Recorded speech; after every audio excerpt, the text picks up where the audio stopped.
And now that Abdul Muttalib is in custody, Senator Right. Lieberman, should he be brought to trial in federal criminal court?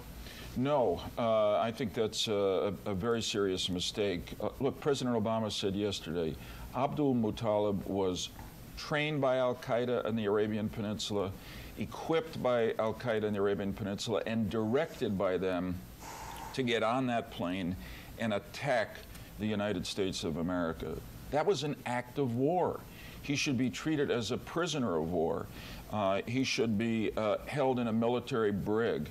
And in fact, he should be questioned now and should have been ever since he was apprehended for intelligence that could help us stop the next attack or get the people in Yemen who directed him to do what he did. So yes, we should follow the rule of law, but the rule of law that is relevant here is the rule of the law of war. And I agree with what Pete Hoekstra said before. I'm one who believes that Guantanamo should not be closed. It is I know it has a bad reputation. I know the president promised during the campaign that he would close it. But the president is in charge of what happens at Guantanamo now, so some of the abuses of the past are not going to happen.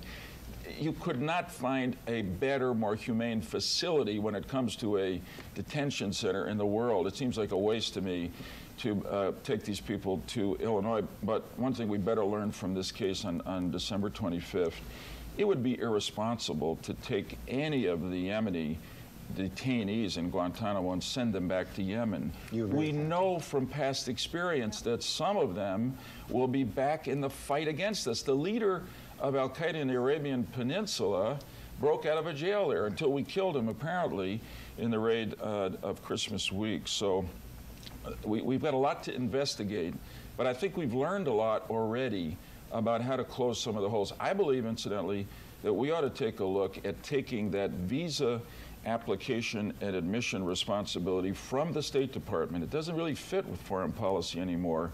And in an age of terrorism, I think the Department of Homeland Security ought to be handling visas abroad. I also think that we ought to be very much tougher about terrorism watch lists. If somebody's father comes in and says he may be an extremist, he ought to go on a list that is alerted anytime he approaches as Abdul Muttalib. That will be part of